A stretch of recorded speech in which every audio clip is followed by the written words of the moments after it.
आज हम तंत्र में बात करेंगे।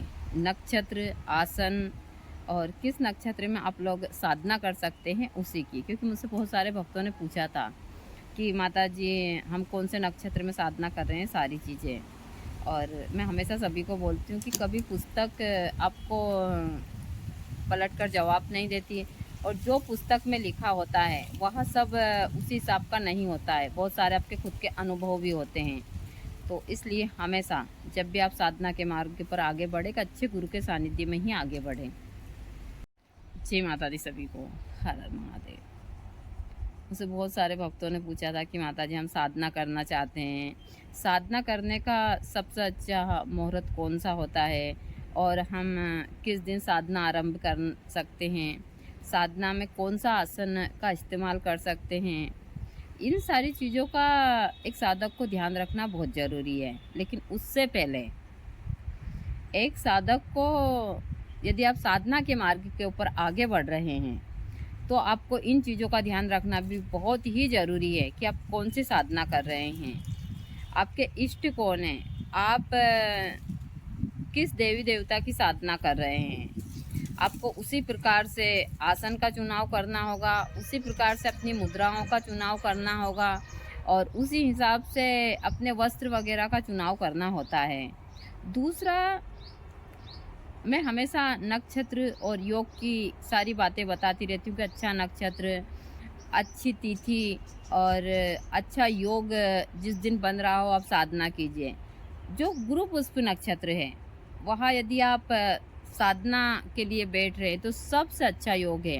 गुरु पुष्प नक्षत्र में ज़्यादातर मांगलिक कार्य ही होते हैं, चाहे सगाई हो, मकान का काम हो, शादी विवाह हो, किसी कोई मकान खरीदना हो, ज़मीन उमीन खरीदना जो भी हो, या फिर आपको साधना पर या दीक्षा लेनी हो, यहाँ जो गुरु पुष्प योग है या इन चीज़ों के लिए ही माना गया है। यदि आप सही तरीके से गुरु पुष्प योग में यहाँ साधनाएं करते हैं तो इसमें काफ़ी आपको सफलता मिलती है। दूसरा, रवि पुष्प जो नक्षत्र है वह ज़्यादातर तंत्र की साधनाएं, जड़ी बूटियों के लिए यह प्रसिद्ध है। बहुत सारी ऐसी तंत्र की क्रियाएं हैं जैसे वशीकरण, सम्मोहन, इन चीज़ों के लिए रवि पुष्प नक्षत्र होता है। इन चीज़ों का बहुत महत्व होता है। साधना के मार्ग के ऊपर आसन का बहुत महत्व होता है, चाहे कुश की आसन हो, ऊन की आसन हो, या फिर बहुत सारे, पहले तो बहुत सारे जीवों के आसन का भी इस्तेमाल और बहुत सारे लोग करते हैं, जैसे कि सिंह की आसन, मृग की आसन, भैंसे की आसन, या बकरे की आसन हुई, या सौ आसन हुई। ऐसी बहुत सारी चीज़ों का। और यहाँ जो आसन हैं कुछ है जो शक्ति प्राप्त, जैसे कि सिंह की आसन हुई। सिंह की आसन से शक्ति प्राप्त होती है, यानी कि बहुत सारी ऊर्जाएं, और आप उस हिसाब की शक्ति की साधना कर रहे हैं तो आपको सिंह की आसन, और सिंह की आसन भी वही होनी चाहिए जिस सिंह ने रवि पुष्प नक्षत्र में स्वयं ही अपना शरीर छोड़ा हो। उसी सिंह के आसन को लाई जाती है, फिर उसको पूजा पाठ कर कर सारी चीज़ों से उसको शुद्ध कर कर फिर काम लिया जाता है। डायरेक्टिव आसन पर नहीं बैठा जाता, ऐसा नहीं है, उसका शुद्धिकरण किया जाता है। बहुत सारे जो लोग बोलते हैं कि हम सौ साधना, वो सौ आसन होती है, सौ साधना नहीं होती है। लोगों के दिमाग में इतना भ्रम है और वहाँ उच्चाटन, मारण, इन सारी चीज़ों के लिए सौ आसन का लोग बाग इस्तेमाल करते हैं। क्योंकि जो पंच तत्व का शरीर है, शरीर के अंदर जितने भी 108 संख है, बहुत सारी नाड़ियाँ हैं, इतनी सारी चीज़ें, इसका एक आसन बना जाता है और आसन के ऊपर आप बैठते हैं तो आपको वह ऊर्जा, और अच्छे न, हर किसी दिन नहीं, आपको वह साधना कितने समय के लिए करनी है, सारी चीज़ें उस हिसाब से। और उसके ऊपर चक्र बनाया जाता है एक सिंदूर वगैरह से। तो इस हिसाब से यहाँ साधनाएं होती है। बहुत सारे लोग हमेशा मुझसे प्रश्न करते हैं, बहुत सारे लोग सोचते हैं कि हम किताब पढ़कर ही सारी चीज़ें कर, किताब में सारी बातें उस हिसाब की सही नहीं होती, क्योंकि किताब बहुत सारे व्यक्तियों ने लिखी है। तंत्र की किताबें तो क्या, तंत्र की स्थापना भोलेनाथ ने, और भोलेनाथ के बाद में सबसे ज़्यादा साधनाएं रावण ने की थी तंत्र की। तो क्या रावण ने अपने बहुत सारे अनुभव लिखे, उनके अनुभव आपको आज पढ़ने को मिलते हैं? अब तो बहुत सारे ऐसे बात के तांत्रिक हैं जिनके आप लोगों को मिलते हैं। तो मुझे भी बहुत सारे लोग बोलते हैं कि माता जी कभी से ही बोल रहे हैं, कम से कम मुझसे 7-8 साल से बहुत सारे लोग बोल रहे हैं कि माताजी आप पुस्तक लिखिए, हम तो आपको बंगला वगैरह सब रहने के लिए देते हैं, 1-2 महीने के लिए आइए हमारे यहाँ पर और हम पुस्तक लिखिए। हम अरे भाई पुस्तक, और वहाँ लोग बोलते हैं कुछ हमारी चीज़ें कुछ उनकी मिली-जुली, जिनको कुछ ज्ञान ही नहीं है। आप अपने अनुभव लिखा या हम खुद लिख देंगे। उनका मतलब बहुत सारे लोगों का प्रश्न है।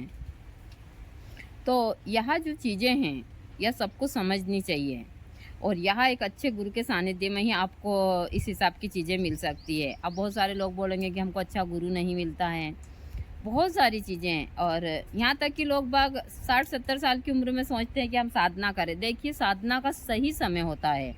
ऐसे तो पहले हमारे यहाँ पर बच्चे को 4-5 साल के बाद ही गुरुकुल में छोड़ दिया जाता था।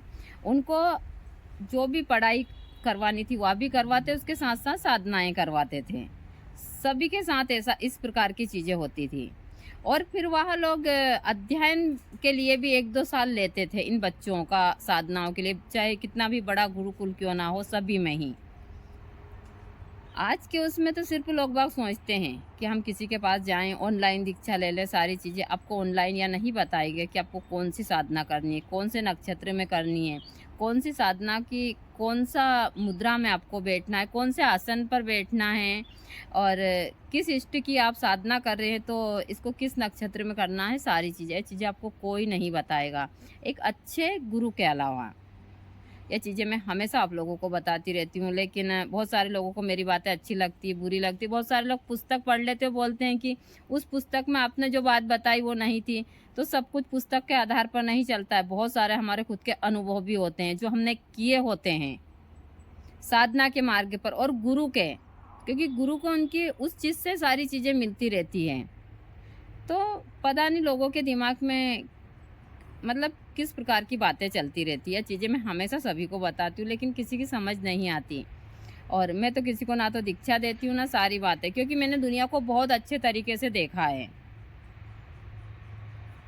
अब मेरा मन ही नहीं करता, यहाँ तक कि मेरा मन ये भी नहीं करता कि मैं किसी से मिलूँ, बातचीत करूँ।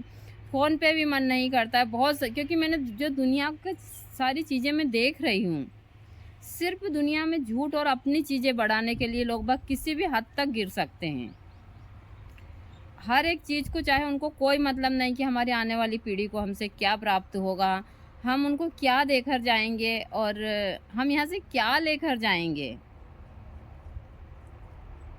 तो इसलिए मन बहुत विचलित होता है, क्योंकि लोग बाग कहते हैं कि उस पुस्तक में वह लिखा था। तो मैं हमेशा बोलती हूँ कि मुझसे ज़्यादातर भक्त प्रश्न करते हैं कि माताजी साबर मंत्र सिर्फ 11 बार बोलने से सिद्ध हो जाता है, 108 बार बोलने से।